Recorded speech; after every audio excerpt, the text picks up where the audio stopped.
So, welcome to this discussion of the International Day of Yoga 2021 with the International Day of Yoga Committee at the United Nations and Light on Light magazine. Each year, the International Day of Yoga Committee at the UN and Light on Light magazine collaborate in producing a special issue of Light on Light curated by the United Nations Committee, the UNIDY. 2021 is our fourth year doing this together, and today we've assembled persons from both the UNIDY and Light on Light to tell you about what is in the 2021 issue and highlight some of the content that is so important in these challenging times when the values and wisdom from the yoga traditions are so important to the health and well-being of each of us and the entire world. I'm Dr. Kurt Johnson, one of the directors of Light on Light, and I'm here with Denise Scotto, chair of the International Day of Yoga Committee at the United Nations, and a number of guests from both the committee and this year's special issue from Light on Light. We're also here with Karuna, who is the host editor of Light on Light magazine. Karuna is a gifted yogini and founder of lightonkundalini.com, and has also directed Light on Light's yoga-related activities for nearly a decade now.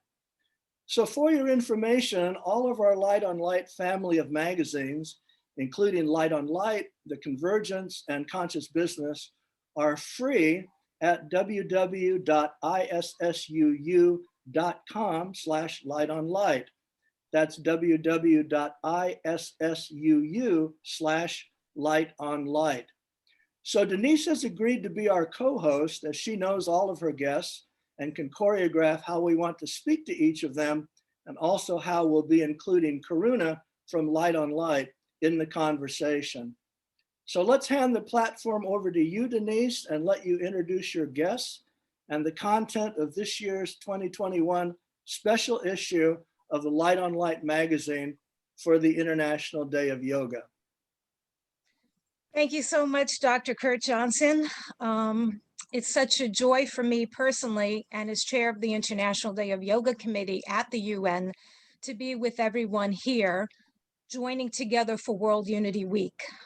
I'm honored to share with those who don't know that back in 2014, the United Nations General Assembly declared June 21 as World Yoga Day. They passed a UN resolution, which shows that the importance of the wisdom of the sages and the ancient practices of yoga in its fullness was recognized by over 175 countries for the multiple beneficial gains to health and well-being, as well as to clearer thinking and promoting more peaceful societies. Think about that. 175 governments coming together in collective action, agreeing about the important place that yoga holds in our lives and our societies. But I want to just give you a little brief snapshot about how the UN has had a long history of yoga within its own house, and how Secretary General U Thant invited yoga master Sri Chinmoy, who was originally from Auroville in India, to lead regularly held silent meditations for world peace. He also offered musical concerts for world peace at the UN too. And many of us, including myself as a UN staff person, were so fortunate to attend these. And I know in my heart that Sri Chinmoy planted so many seeds that have just begun to sprout. And one of those seeds is, and I just picked this randomly, this is one of our editions of the International Day of Yoga Committee at the UN, special edition of Light on Light. To give you just a little preview, you'll find that our cover for 2021, is going to be another glimpse of the UN itself and provide another truly special issue. Given our deeply challenging year for all of us around the world, we've experienced so much due to COVID-19, which has upended every life across the world, from tremendous suffering and grief from COVID, but also in the emotional and mental ways too, in the financial and social impacts, and significantly to one's sense of identity, or one's self and one's purpose and one's belonging, which I think that some of us can say, is a spiritual crisis. And this is made clear that yogic philosophy and yogic values from various traditions really are the keys to our healing, both individually and then as one humanity. And as we emerge with our emerging ways of living, this is a way forward. So in our special edition from 2021, we do highlight many of our special yoga masters, people who we know: Her Holiness Yogmata Sri Sri Ravi Shankar, Amachi, also known as the Hugging Saint, Amasri Karunami, BK Sister Mohini, Sadhguru, Daji. Just some of these are the yoga masters that have given us their wisdom in our 2021 issue. One submission that I provided highlights Yoga Master Sri Aurobindo, and along with the mother and their contributions to the evolution of human consciousness, not only individually, but as each and every one of us collectively together as one human consciousness. So without further ado, I am thrilled that today we have several contributors who will give you just a taste about their articles. And of course, the special edition continues to address the positive effects of yoga on health and well-being, and it describes how yoga is experienced and practiced within the UN as an organization, and as well as the greater UN community. But before we do that, it's really fitting that we begin with turning first to Karuna, to invite her to speak a little bit about the issue before we do a deep dive into the 2021 articles. It's my joy to welcome you, Karuna. Satnam. Satnam ji. It's what a beloved opening you've just given us all, this awareness around how we've waited so long in this Kali Yuga, this dark age, to get to this light, the Sat Yuga, and to really bring this new age of this Aquarian age into play now.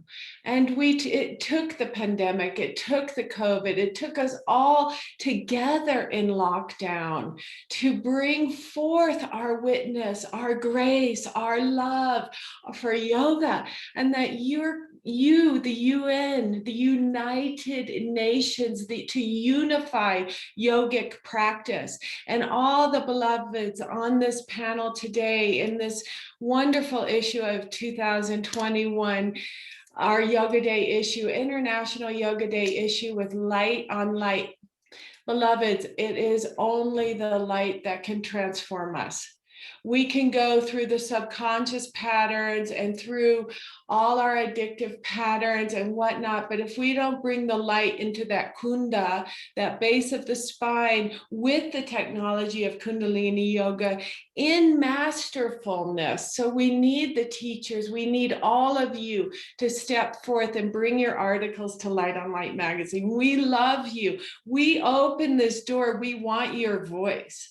So all that you've contributed already in the last 6 issues, can we ask for your voice more? Can we bring the youngsters in? Can we bring everybody's welcome here, the elders, the Native Americans, all religions, everything is welcome here at Light on Light magazine. So with myself and Dr. Kurt Johnson, we've come forth to honor this moment in time and space where, yes, we have had deep suffering. Yes, we've lost so many lives, but where have they gone? To God, to Guru, whatever you believe, to nature. She's such a witness to all of our ups and downs, and the emotions and the commotions of life really don't exist comparing it to awakening, awareness. As our dear friend Ken Wilber, which you'll see this wonderful article and this interview that we did on June 19th, we're coming forth with this beautiful program through Denise and the UN. We've asked some particular questions to Ken on practice and to become very practical about practice, but find enthusiasm in the discipline of Kundalini yoga and all spiritual practice, all of us. So you've just named them all. Kurt's just talked about all the, light on light functions and how we work. But I am so graced to be here with you all. And if you have any questions, please always email me at karuna@lightonkundalini.com, and we'll answer your questions. We want your questions. And at Light on Light magazine, the ISSUU that Kurt just told you, Dr. Kurt Johnson, please email us. Please reach out and offer. I always ask anyone I meet, write an article. Write an article from your heart. Tell me about your experience. What have you gone through in this last year? Because last thing, if we didn't take the opportunity to find ourselves in lockdown, in the most amazing time in our life where we're all in this together universally, when are we going to learn? When are we going to really wake up, grow up, clean up, show up? So lift up and let's love each other and bring compassion, because if we don't have the passion and the enthusiasm around the discipline, where's the compassion? So many blessings. I'm so honored to be here with you all. Satnam. Thank you, Karuna ji. I think that what you've touched upon in your brief sharing with us today really is something that we who are working and supporting the UN in many ways really understand about how important collective action is. First of all, one, how we really can look within, search within ourselves so that we can understand more about who we are and what our role is and how we can be effective in our own lives and then to create a better world, and how that helps also governments at the UN with their collective practice of coming together and taking action for all the peoples of the world and our precious, precious planet. Yes, so thank you. Thank you. And one last mention, just to say to everyone, and thanking the UN and the government and everybody stepping forward in unfamiliar territory. Last thing, patience and tolerance with thyself, because how long have you been living with the same pattern? It takes time, it takes patience, and it takes practice. And if we continue to offer you more and more practice, just jump in. Beginners, jump in. It's super fast. It works 6 months. Hatha yoga takes about 22 years to master. Kundalini takes about 6 months. And I'm just talking about one practice. There's all your practices as well. So thank you for mentioning this incredible value of tolerance, because this is something that is underlining in the UN mission and goals, and of course in yoga of itself. yeah. And I think that it's so appropriate at this juncture for me to just turn it over to our next guest, someone who is an incredible yoga master in herself, Swamini Aditya Ananda Saraswati, who I call Swamini, and have known her for many years. She's served as the United Religions Initiative, which is known as URI, on their global trusteeship board since 2014. But she has 30 years of nonprofit communication experience, and I'm so delighted to say she's serving as the interim URI executive director right now, where she has a strong background in interfaith leadership and brings all of this together. but significantly to our work involved with the UN, she was instrumental in developing a new NGO which brought leaders of all faiths together from the ground up to the UN level. And this is the Global Interfaith WASH Alliance. This is something that is just so dear to my heart. It was launched at UNICEF World Headquarters in New York in partnership with UNICEF, with the government of the Netherlands, with USAID. She was responsible for its strategic plans, the development, the partnerships that were created, fundraising and programs. We're just so honored to have you with us today, dear Swamini. Thank you for coming together with us. So kind of you. Thank you, Denise. And I'm so honored to be in all of your presence, dear respected yogis. This is an important time as the sun reaches its solstice. In the south of this world, it means the farms are going to rest and winter is coming. In the north of our world, it means the longest day of summer. How fascinating it is. Same world, so many differences, so much beauty, so much to explore. Thousands and thousands of years ago, the ancient sages looked around them and said, I want to know the secrets of this beautiful world. I want to go beyond the secrets of this world and know all there is to know. And so they went inside, they closed their eyes, they meditated, and they realized great truths that led to the creation of so many yogas. They realized the most important truth of them all, the apex of yoga, which is we are all one. We are all connected. Yoga itself means union for this reason, union with the divine. But what is the divine if not your own true self? I think to me, it's why a form of yoga also started to emerge called karma yoga. Because as the yogis emerged from their deep states of meditation and sadhana, they became overwhelmed with compassion for the world. They felt all pains as their own. And they started to take action to do good for each other. Perhaps that's where the golden rule originated. If you look it up, you'll see the golden rule: do unto others as you would do to your own self, in their own ways, in just about every faith. The simple truth: we must be good to each other. Right now, in this time of global pandemic, pain, suffering, sorrow, climate change, we become perhaps even more sorrowful inside, maybe embittered, pained, scared, isolated, feeling so very alone.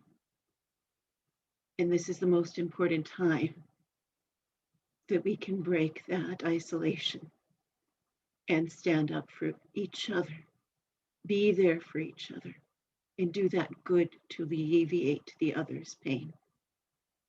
From the pain we feel, we can feel the other's pain, and we can do something about it through that compassion, that Karuna that we've learned from the experience of life. The United Nations is perhaps a great global and historic example of yoga in and of itself. Imagine this: for all of history, nations maybe spoke to each other through once in a while, a messenger would come, or there'd be a special meeting. They'd fight each other, they'd misunderstand each other. They wouldn't know others even existed. And today, within many of our lifetimes, emerged this great body, this great vision that all nations could come together on one platform, a platform of kindness and diplomacy, a platform from which great things can be done. Imagine that about 50 million refugees who have had to flee their homes due to violence, bloodshed, genocide, being helped right now because there is a United Nations, because people are united. The same bodes with United Religions.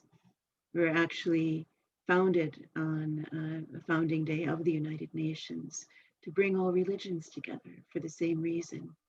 Because what it comes down to, whatever we look like, whatever language we may speak, place we may come from, whatever God we may worship or not worship, we are all human. We are all family. We are all the same, under the same sky. And the more we can do for each other, the more beautiful this world will be. So on this time, as we go into Yoga Day, I ask you, what can you do to make the world more beautiful in your own special way? You have great talents. Through your own yoga, imagine this, just making one person smile today, how much good that can do. Giving one good word today, how much good that could do. Or supporting a cause that you care so deeply about, how much good that can do. Together, hand in hand combined, greatness can be done. It's the power of unity. It's the power of yoga. I thank you so much for hearing my words. I bow to you all, and I wish you all a happy Yoga Day. Thank you so much for that beautifully poetic sharing from your heart. You know, we all bring our minds, our hands, and our hearts together in service. And it's so just wonderful and powerful when you speak, Swamini, because you draw together the wisdom of the cosmos with the simple eternal truths, you know, that we see in all kinds of yoga, that we see in the Golden Rule, as you so beautifully alluded to, and yet at the same time, how we bring that down to earth and take concrete action so that people on the ground in their daily lives can have a better existence. You know, so thank you so much. And, you know, God, give you peace and every blessing as you continue in your work, not only with URI, but going forward with so many people in the world. We're so humbled to have you join us today. And So humbled to be with you. yeah, and on that note, we have someone who, in some ways, you know, really shares a lot of what you alluded to when you spoke about our beautiful planet and how we join hand to help people in concrete ways, not just in abstract ways with different kinds of formulas about spending and government budgets and how can we allocate resources. But our next guest is Zambing Chotab Ken, who is a Chilean economist in his background. He's had a PhD in natural resources economics, but he's really a spiritual leader who understands that spirituality must be in the public domain. So what does that mean? It means we're talking about sustainable development, we're talking about human rights, politics, economics, citizenship.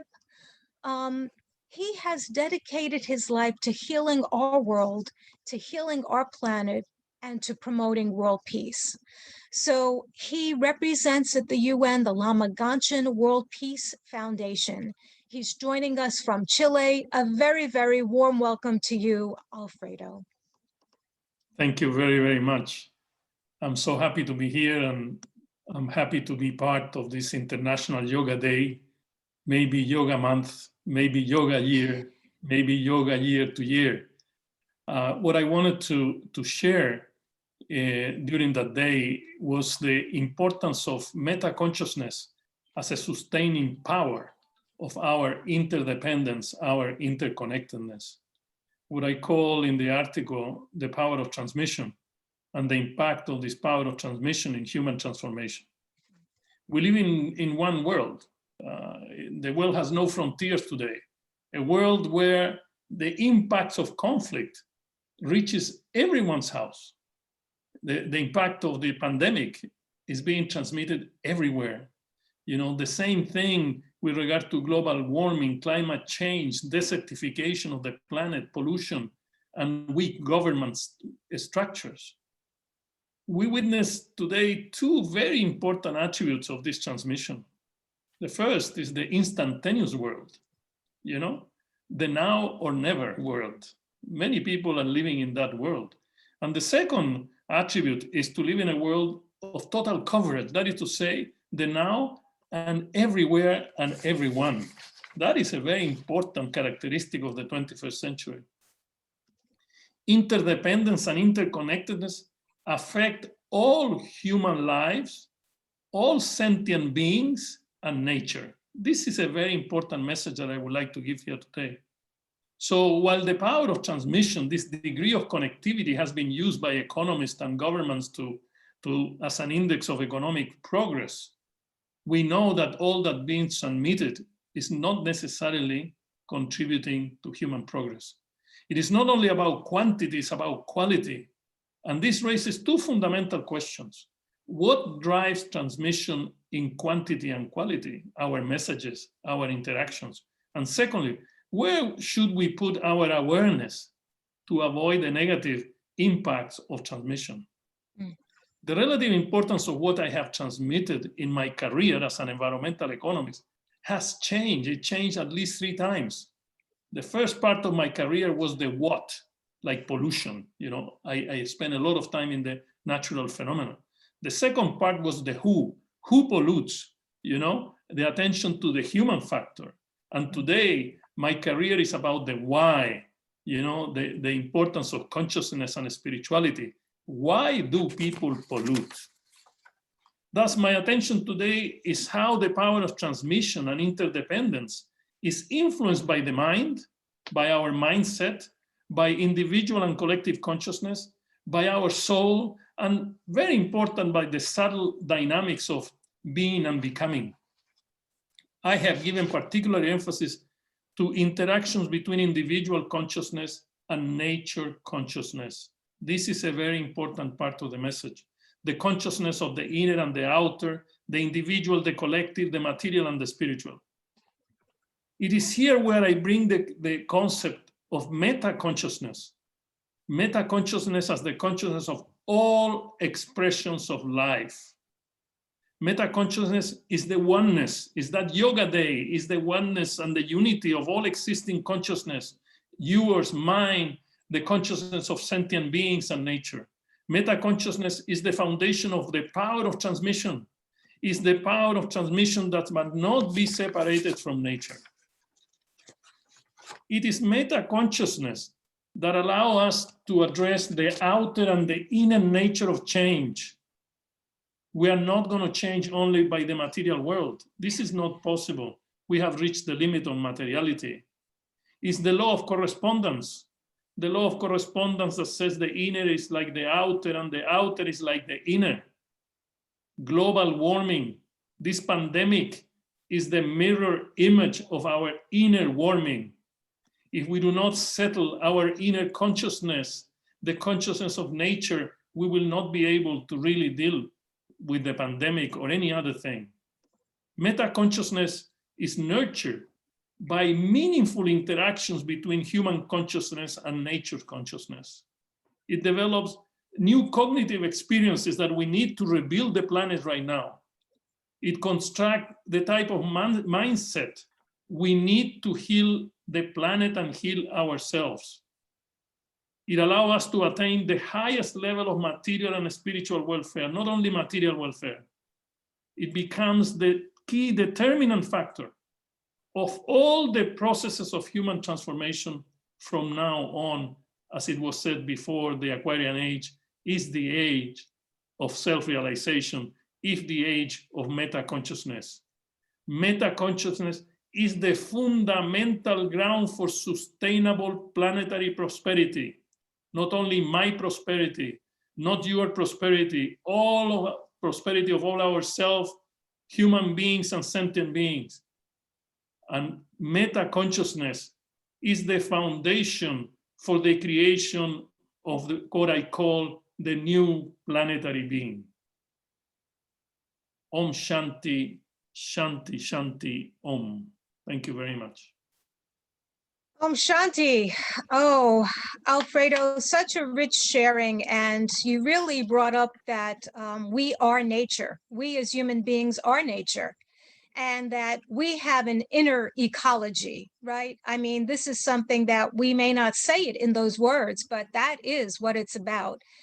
And you laid it out so beautifully and really also stressed what we've heard already about us being one human family.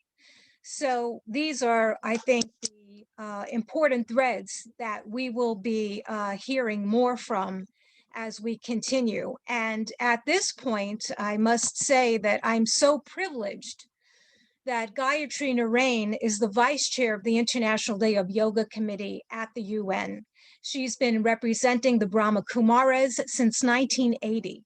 But in addition to her astute perception about world affairs and diplomacy, she's also a sought-after Raj Yoga master, and she travels the world over providing her wisdom and insight in such a clear and beautiful way.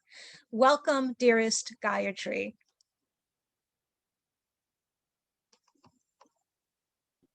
Thank you, Denise. And thank you for inviting me to be amongst all of you distinguished brothers and sisters. I'm going to begin with the word why. Why is light on light so important this year? At a time when we are living in a confluence of opposites, this mentality can create a rift, a divide, leaving us with a false notion that as human beings, we can choose the silos that we are most comfortable with. This is the greatest illusion that we are facing today as a human family. This year, 2020, I chose to spend time working on getting articles for the Light on Light online magazine. And I worked on inspiring individuals to submit articles that would have a rewarding impact on the reader's life. I say rewarding because the theme that most people find of immediate relevance today is love. Love for God, love for life, and love for thy neighbor. And this tenet is central to the practice of Raj Yoga. I'd like to use my time today to share a few excerpts from those articles that have been submitted from around the world and how important love seemed to be the force that made a difference in their lives as they faced and dealt with the pandemic. Dipti Narayan opens her article describing a regular morning in Johannesburg, South Africa. And I quote her, "This is Africa, and the spirit of Ubuntu runs deep within her people. As fires light up their homes, each morning, every member of the household prepares for an early morning trek. Children often leaving with their aged grandparents at 4:30 in the morning so that they can get to school and work by 7 a.m.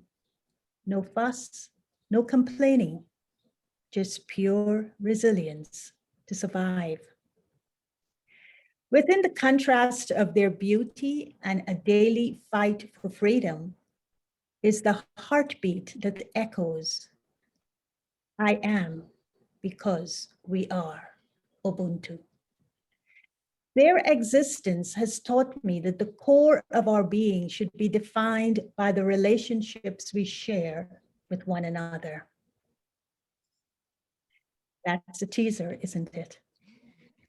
A second voice that I'd like to reflect today is by Dr. Anjali Grover, a physician in New Jersey, USA. She says, our relationship with each person is a gift. We come to accept, not accept, to give, not to take. In those last moments with patients, we are their family. We were their passengers during their last train ride of their journey of life. We were their unplanned bridge between themselves and a family they couldn't say goodbye to. What gift and feeling did we want to leave them with? Another teaser from an article. Karuna Stillerman, an educator from Tel Aviv, Israel. She wrote this at the time of the Palestinian and Israeli war that recently took place in the Gaza. And she said, with that as a background, are we ever really going to be able to love our neighbor? The kind of love that pulls us back together again, puts us face to face with a genuine feeling of connectedness and belonging. A love so clean that it moves thread like between our hearts, weaving us back into oneness as a feeling and not a theory. Surely that would be the ticket. That would be the miracle that could resolve our problems and enable us to take down all the barriers we've created and turn them into bridges. All we need is love. Somewhere in the hearts of all of us lies the hope that this could really be true, that love is what is most needed, that love has power to put right all that has gone wrong. Yet, is it possible?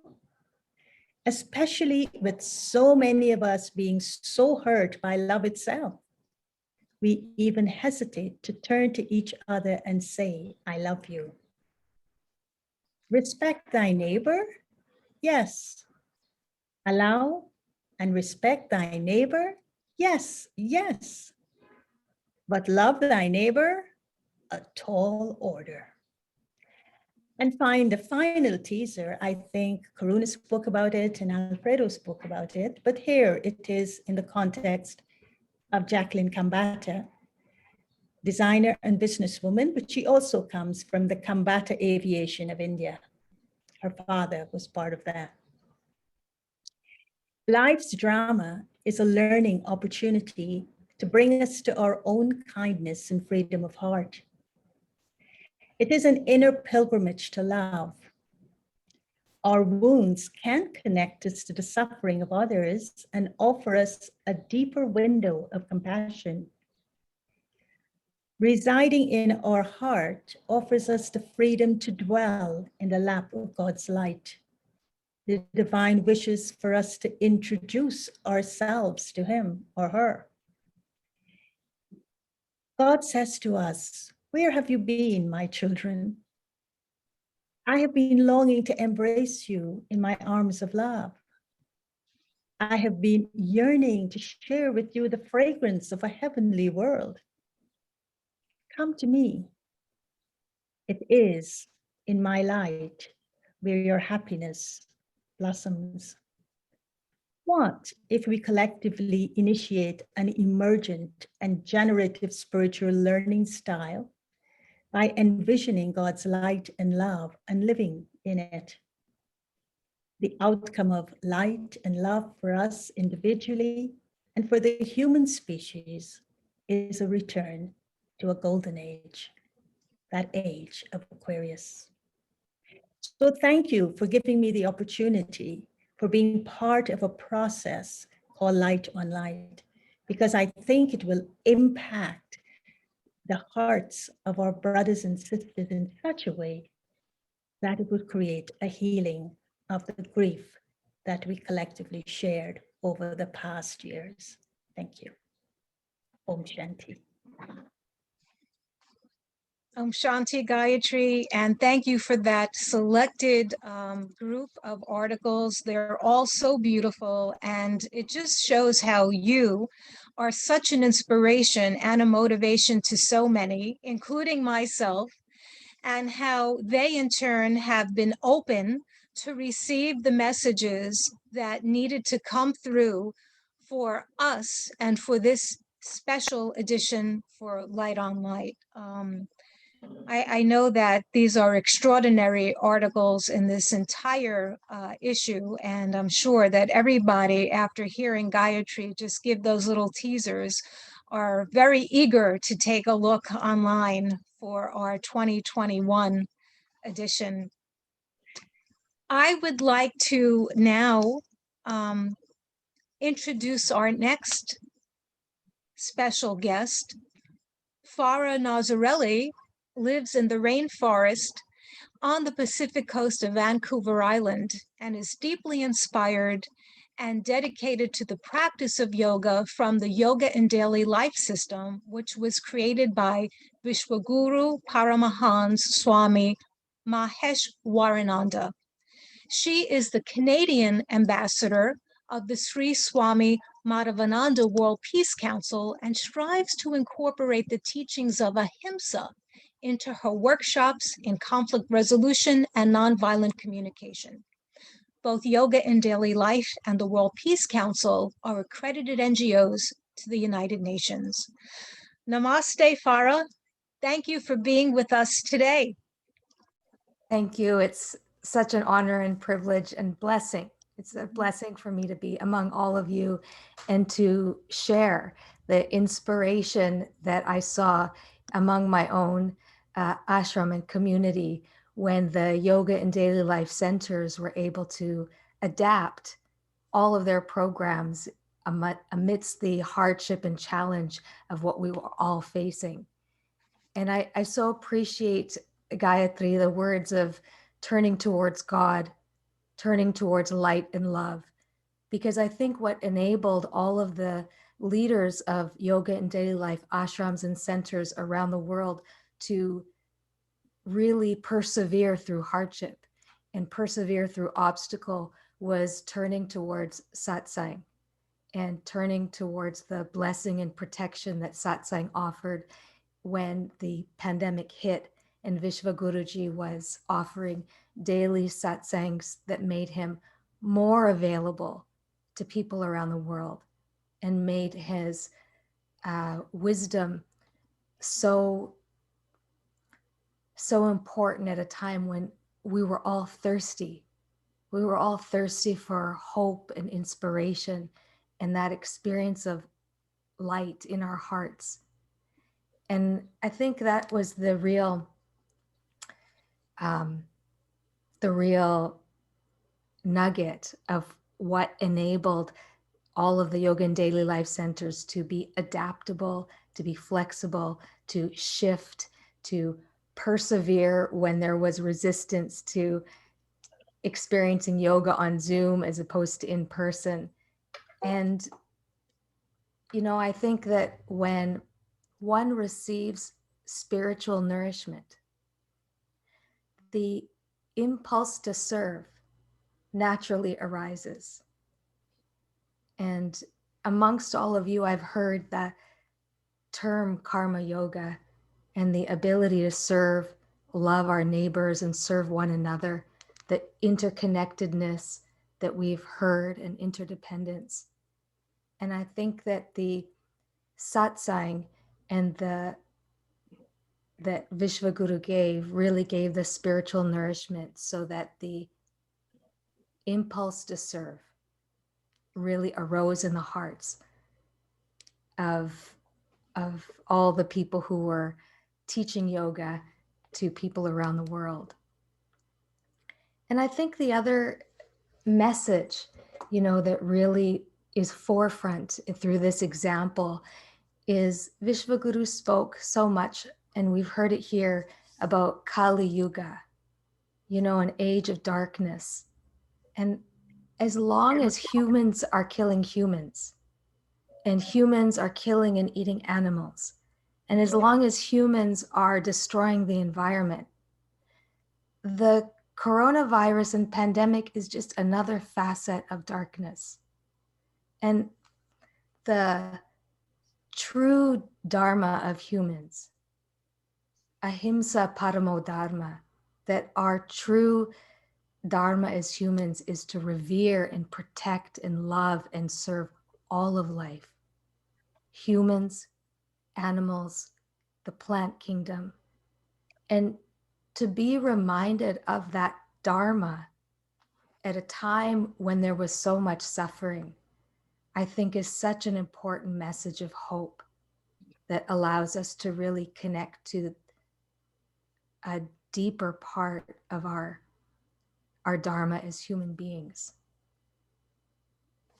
And I'm so very, very grateful to Vishwaguruji for continuing to provide that ongoing message over and over again to all of his students and disciples and bhaktas and to people around the world, so that we can really make the connection between the mistake of when we engage in destruction and killing life, and how really to restore and set us back on the path of a true way of living in harmony, that we really need to change how we relate to the earth, how we relate to all of the members of the animal kingdom, and how we relate to one another. And I think fundamentally it involves restoring the connection to God and to Source, to Creator, whatever form that takes and whatever name we give it. So I feel very fortunate that amidst a very dark time, there was a light that was so shining clearly that I was able to write about and share this example and story, so that others may be inspired and others may know that in spiritual life there are obstacles, laziness or ego or vanity or greed are obstacles, and through the blessing and protection of Guru and God, we can overcome those kinds of obstacles and restore our true dharma here on earth. Thank you so much. It was really a blessing for me to be here with all of you, and I'm so grateful for this opportunity to share the wisdom from my Guru. Thank you, Farah. I think that you just reinforced so beautifully that, especially in challenging times, looking within, going within, connecting to God or to something greater than the self, to that, ultimate absolute reality, can provide us with inner resources so that we can really understand who we are, what we are, how we are in this global cosmic plan. And I think that, the way that you've picked up upon what Alfredo has talking about, I think gives us another perspective on that. So I think we've had so much rich sharing already that has just shown how much these are eternal universal truths, right? And no matter what lineage of yoga, they're still the ancient principles that we find that are so true to today. So thank you so much. And to conclude with our next speaker, I think we'll have another really complimentary contribution, because Michael Sasko, although he's originally from Miami, Florida, and earned a master's in aerospace engineering, also doing research for NASA, he had a personal experience, personal insights, spiritual experiences, which really led him to leave his career and begin an inward journey. And he then met his teacher, Her Holiness Amasri Karunami, who's the founder of SMVA Trust, an NGO which is accredited to the UN and one of the founding members of our International Day of Yoga Committee at the UN. But Michael dedicated at least a decade of his life to serving Amma, living in India and deepening his practice of yoga philosophy, pranayama, meditation, Sanskrit chanting. And then he returned to Miami recently, where he's offering coaching on spiritual growth, and he's teaching meditation and philosophy online through Om Studies. So it's so great to have you join us today, Michael. I'll turn it over to you now. Namaskaram to everyone, and Denise, thank you so much. I'm greatly humbled, honored, and privileged to be here, especially amongst this very esteemed and very conscious panel of speakers. My submission for this day of yoga was on karma yoga, and we've already heard so many people speak so eloquently and touch on the importance of karma yoga. And it extends to, it's a concept that makes yoga something that extends to the practice off of the mat, if you will, not just limited to what we do, perhaps an hour or two in the day, for some of us, especially in the working world, but into our interactions with others and into how we discharge the responsibilities and duties that we've each been allocated to help hold our world in balance. And I think the essence of and I speak on this with humility because it's a beautiful and very elaborate subject that's expounded upon, especially in the first third of Bhagavad Gita, which I also believe contains great universal teachings there for everyone. And what I wanted to share was the essence that's conveyed, in my humble opinion, is one that what we have to do in our lives, to some extent,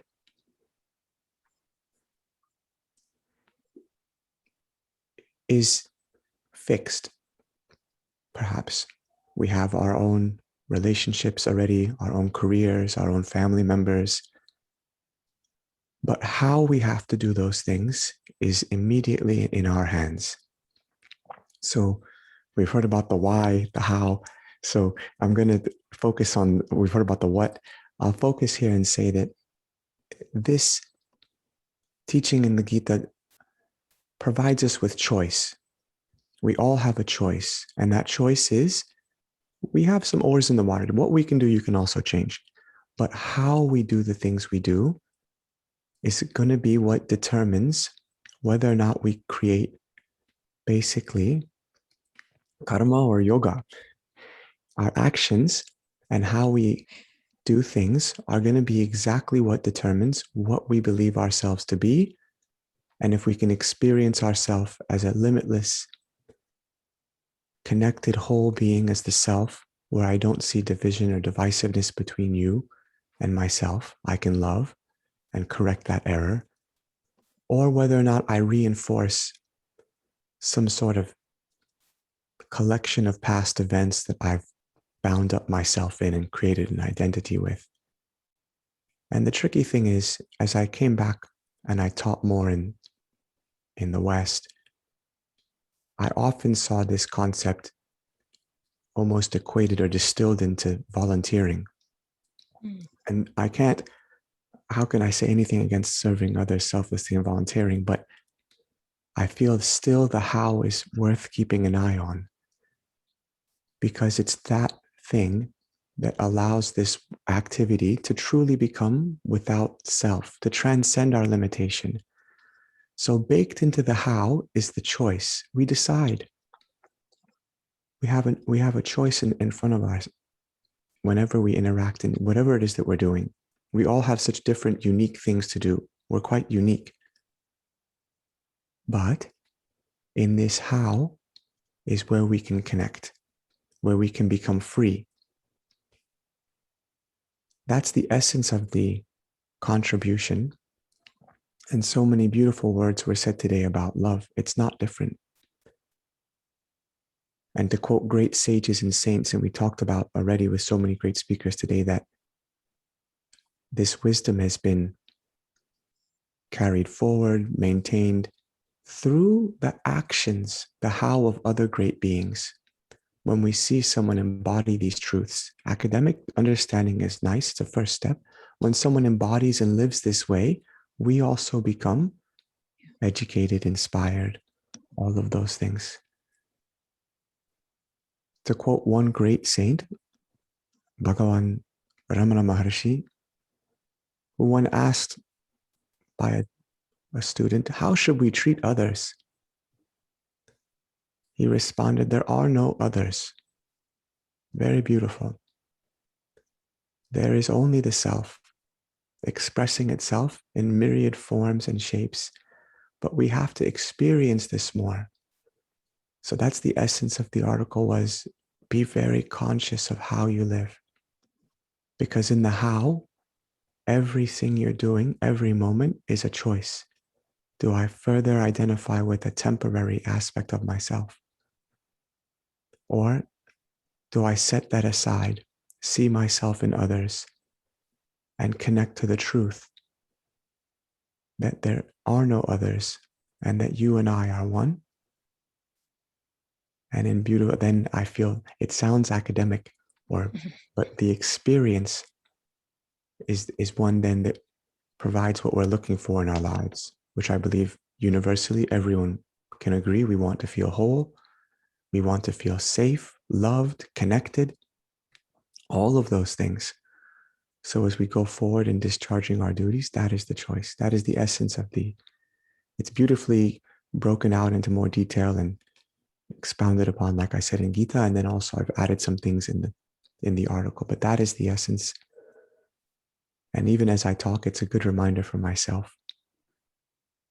We can never hear these truths too often, in my opinion. My love and regards, my deep respects to all of you. Thank you kindly for your attention. Namaskaram. Deep gratitude to you, Michael. I think that you've really brought everything so beautifully together. When we speak about things, I think the essence is about one humanity, and you really talked about how we are one, and also gave us a little bit of inspiration, whether you realize it or not, about choice and how powerful we really are. This is a great reminder for all of us, for myself included. We have a choice in terms of how we want to act. And sometimes we forget that. Sometimes we feel that we don't. So thank you for bringing that to the fore.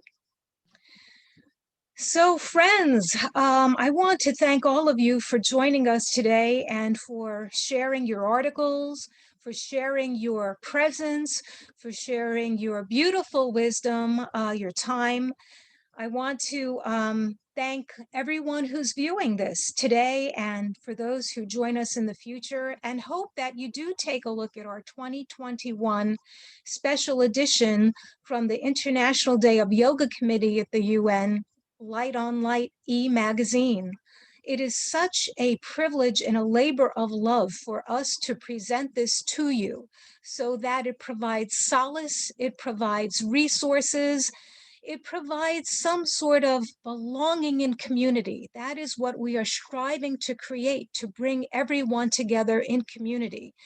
It's not about being at the UN. That is one component to it, but it is about all of us joining together. Reach out to us. We are so happy to hear from you. We look forward to hearing your experiences. What do you appreciate about this edition? What would you like to see more of? How do you want to connect with us? It's easy. You can contact us. You could look at our Facebook page, www.facebook.com/Yoga Day Committee. You can find us there. It's really been such an honor for us to share this with you today, to be with Dr. Kurt Johnson, to be with Karuna ji. It's just wonderful to be with everyone in this way to celebrate World Unity Week. And I'd just like to sign off before I hand it back to Dr. Kurt Johnson by having a very simple quote from Sri Aurobindo, from his wonderfully moving epic poem, his most important work. He considers this his most important work, Savitri. For those of you who may not know, Savitri is a legend and a symbol, and I'm just quoting a few lines from Savitri. Even when we fail to look into our souls or lie embedded in earthly consciousness, still have we parts that grow towards the light. Om Shanti, a very sincere namaste to everyone. Back to you, Dr. Kurt Johnson. Well, thank you, Denise. And you know, in Karuna's book, she says that sadhana is anything that makes your heart sing. And oh my gosh, you just made mine sing in this last hour. And we have just about maybe 6 or 7 minutes left here in the hour together. So what I'm going to do is just tell you very briefly what's going to be in the issue from Light on Light. And then I'm going to ask Karuna to just make a final comment from Light on Light magazines, throw it back then to Denise for a sign off, and then it'll come back to me to really sign us off. So this year in the 2021 issue for Light on Light, what we'll be having from Light on Light is a message and welcome for Yoga Day, which will be from Karuna. And then we're going to have 2 inspirational spiritual practice related excerpts from our 2 latest Light on Light books. And the first one is True Light, which is on the new Shinto movements and practices in Japan. It's a wonderful book with the foreword by His Holiness the 14th Dalai Lama. And then we'll be following with a book called Global Unit of Healing in the summer, with a foreword by Ken Wilber and an afterword by Claudia Wells, who is the chair at the Institute of Noetic Sciences. And then Karuna's book on Yoga and Awakening will be the second excerpt that we share from Light on Light in the Yoga Day issue. And then at the end of the Yoga Day issue, we'll have a follow-up page which will track all of the links from World Unity Week and the Yoga Day week at the United Nations, so people can come back and see anything they want to follow up on from all of the festivities of World Yoga Day. So I'm going to throw over to Karuna now just to make some quick comments to sign us off, back to Denise, and then back to me. So Karuna ji. Waheguru, so blessed. Denise, Alfredo, Gayatri, I love you so much. It's so good to be back. We must see each other more.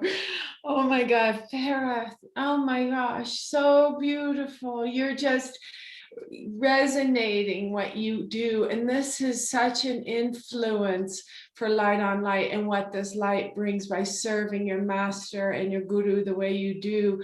And doing this ahimsa, this non-violent work, is so crucial, critical to our health and our happiness. Thank you so much.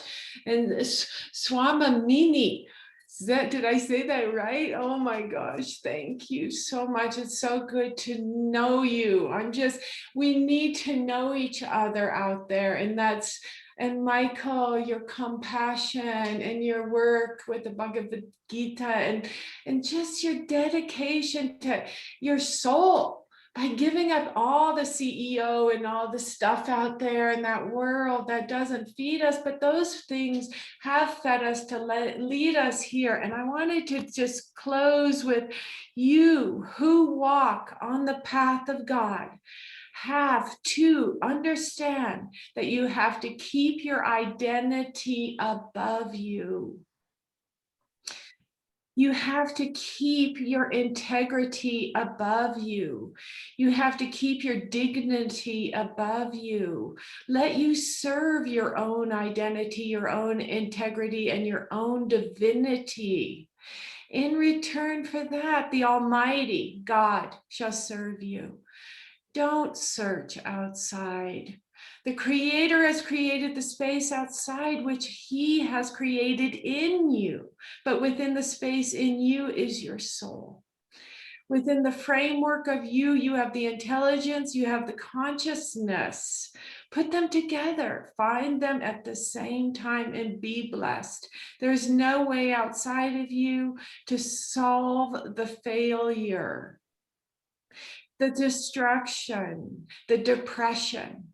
You have and can solve them within you, and you can solve them forever. And this is the way of Guru Nanak. This is the way Guru Nanak, the path is, and this is the way of Guru Gobind Singh, and this is truly the way of the path, and that is exactly the path of the Siddhi Guru Granth Sahib. The great Guru Granth Sahib. It is the path of those soldiers who defend the weak, who live by compassion, and who have active consciousness. And I just wanted to share with you certain things that I believe, which I can practice. And I want you to understand that, and it gives you so much peace of mind and so much vastness in you, and this fulfillment and this vastness is within you. So please don't barter it for shallowness or for cheapness. You have come here, you somehow have this destiny, you have brought you to Guru's feet. Excel. Try it. That's all we ask. Just try a little taste, and you can make it. You can come through your root, your authentic voice, your root. We need your voice. You just have to put a lot into it. That's all. That's true, right? You have to put a lot into it. And we have a long way to go. So don't miss the opportunity for anything else, because God has provided you a chance. Please give yourself a chance. And may this prayer of this 2021 Yoga Day be your divinity, be your dignity, be your integrity, and come to be your own identity. And let your consciousness and your intelligence help you find your own soul. And may you excel and understand the meaning of Nanak Nam, Chedi Kala, the rising spirit of who we are. And those who do not believe in this line and who want to experience a Kundalini or whatever your practice, the power is divinity, it's integrity and reality. And it will find it in one, and it is all the same thing. There's no difference. There's no difference, and there shall be no difference.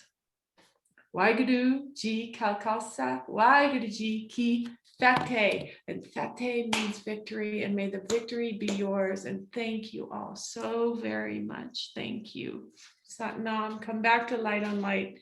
All the time, we want you. You're all invited. Thank you. Thank you, Denise. Thank you, Dr. Kurt. Thank you, all of you, this incredible, incredible, talented panel that you've given Seva your selfless service to. Thank you. Satnam. Yeah, never any lack of energy on Karunaji's end, and she's the one that had to get up super early to be with us.